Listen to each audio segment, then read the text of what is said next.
안녕하십니까. 하나님의 말씀이 나의 하루에 임재하는 시간 하나임입니다.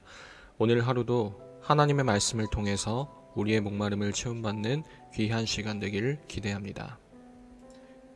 네, 오늘은 로마서 3장 9절에서 20절까지의 말씀입니다. 오늘은 양윤정 선생님께서 읽어주실 텐데요. 우리도 함께 성경을 펴서 천천히 따라 읽도록 하겠습니다. 그러면 어떠하냐? 우리는 나으냐? 결코 아니라.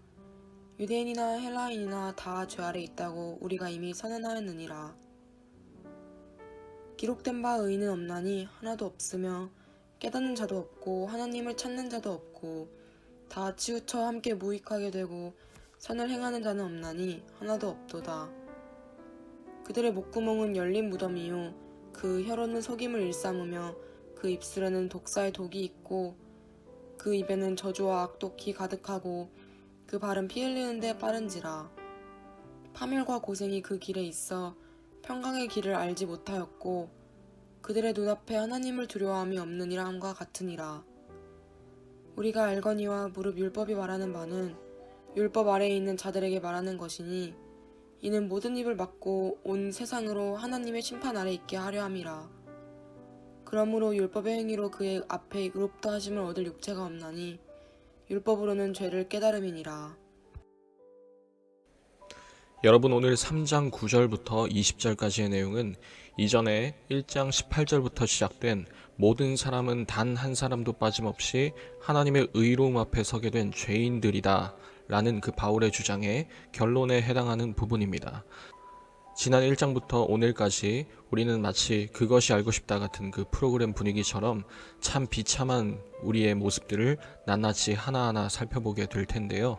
이 과정을 통해서 어제 또 설교를 통해서 또 내일부터 이어질 탈출구의 그 환한 불빛에 대해 기대하는 마음으로 오늘 내용을 마저 묵상해 볼 수 있었으면 좋겠습니다. 여러분, 지난번 1장에서 2장으로 전환되는 그 순간에 우리는 유대인들이 지었던 그 우쭐해하는 표정과 또 마음가짐에 대해 한번 공감해 볼 수 있는 그런 시간이 있었죠. 저 이방인들은 하나님의 존재를 그저 어렴풋이만 알아서 타락한 삶을 살아가지만 우리는 다르다라는 거죠. 그리고 그 근거는 자신들이야말로 하나님께 직접 선택을 받은 자들이고, 그리고 그 증거로 하나님의 뜻이 담긴 그 율법과 또 그 거래가 성사되었다는 의미로 발행되는 어떤 거래 영수증이나 계약 증서 같은 증거로서 할례 전통을 지키고 있었기 때문입니다. 그래서 그들은 저 이방인들보다 우리가 한참 앞서 있다라고 생각했었죠. 그런데 오늘 9절은 그런 유대인들을 향해서 이렇게 지적하면서 시작합니다. 그러면 어떠하냐? 우리는 나으냐? 결코 아니라 라고 말입니다. 여기서 우리는 조금 혼란스러워집니다. 왜냐하면 로마서 3장 1절과 2절에서는 분명히 바울이 유대인들의 유익이 분명히 있다고 그렇게 말했는데 지금 9절에 와서는 유대인으로서 어떤 유익도 없다고 말하고 있기 때문입니다. 여러분, 이게 대체 어떤 의미일까요? 여러분들에게 만족할 만한 그런 정확한 설명은 아니겠지만 약간은 빗대서 예를 들어본다면 대략 이런 겁니다. 여러분들이 지금 시험을 앞두고 있잖아요.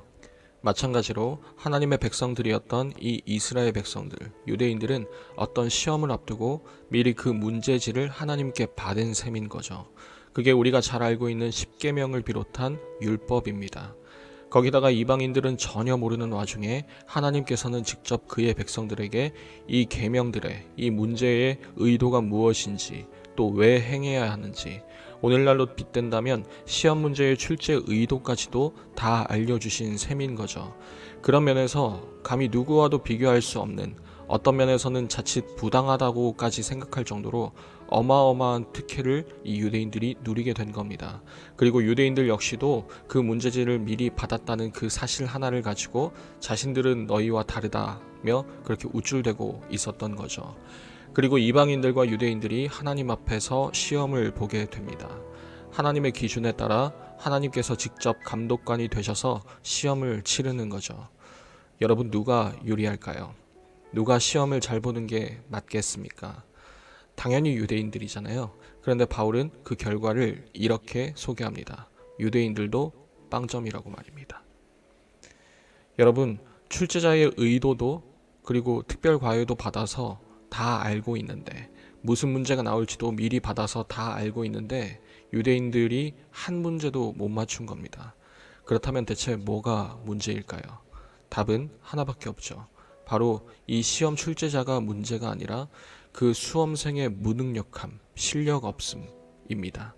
이 형편없는 실력을 가진 수험생에게 있어서 이 시험지의 역할은 더 이상 그들에게 있어서 자랑거리가 아니라 오히려 그 자신들이 얼마나 무능력한지 그것을 입증해주는, 증명해주는 강력한 증거인 셈인 거죠.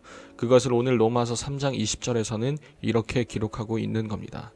그러므로 율법의 행위로 그의 앞에 의롭다 하심을 얻을 육체가 없나니 율법으로는 죄를 깨달음이니라 라고 말이죠. 그 어마어마한 특혜를 누린, 남들보다 몇 발짝이나 더 앞서서 출발하게 되는 그 유리함을 안고 출발했던 유대인들 역시도 다 똑같이 하나님을 찾지 않고 하나님을 경외하지 않는다고 바울은 낱낱이 고발하고 있는 것입니다. 그 모습을 오늘 11절부터는 이렇게 기록하고 있죠. 깨닫는 자도 없고 하나님을 찾는 자도 없다. 다 치우쳐져서 함께 덧없게 되고 하나님의 기준에서 선을 행하는 사람도 단 한 명도 없다. 마치 그 입은 무덤과 같아서 온갖 시체 썩는 듯한 악취나는 말만을 내뱉을 뿐이고 그 방향과 속도는 폐역으로만, 나락으로만 빠르게 곤두박질치고 있다 라고 바울은 기록하고 있는 것입니다. 사랑하는 여러분, 그 결과 모든 사람은 단 한 사람도 빠짐없이 모두 죄수석으로 소환되고 말았습니다. 가장 유리한 고지를 점하고 있던 이 유대인들조차 말이죠.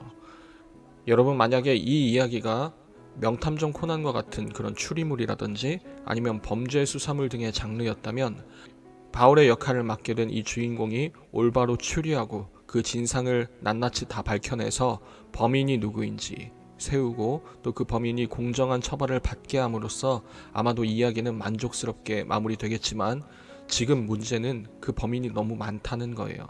그리고 많은 것도 많은 거지만 그 범인 중에 하나가 바로 나 자신이라는 데에 가장 큰 문제가 있는 겁니다. 나를 포함한 모든 인류가 모두 하나도 빠짐없이 다 심판을 받게 된다는 그 이야기로 엔딩 크레딧이 올라가 버린다면 과연 우리는 이 엔딩에 만족할 수 있을까요? 하지만 여러분, 로마서는 이것으로 끝나지 않습니다. 심지어 내일 바로 이어지는 3장 21절의 첫 표현은 원어상으로 그러나 이제는 으로 시작됩니다. 뭔가 극적인 반전을 기대할 수 있게 만드는 그런 표현인 거죠. 1장 후반부부터 오늘에 이르기까지 단 한 사람도 빠져나갈 수 없는 그 바울의 완벽한 고발, 그리고 내일부터 이어지는 유일한 해결책, 내일부터 시작되는 그 복음에 관한 이야기를 다른 누군가의 이야기가 아니라 바로 우리 자신의 이야기로, 바로 나 자신의 이야기로 받아들일 수 있었으면 좋겠습니다.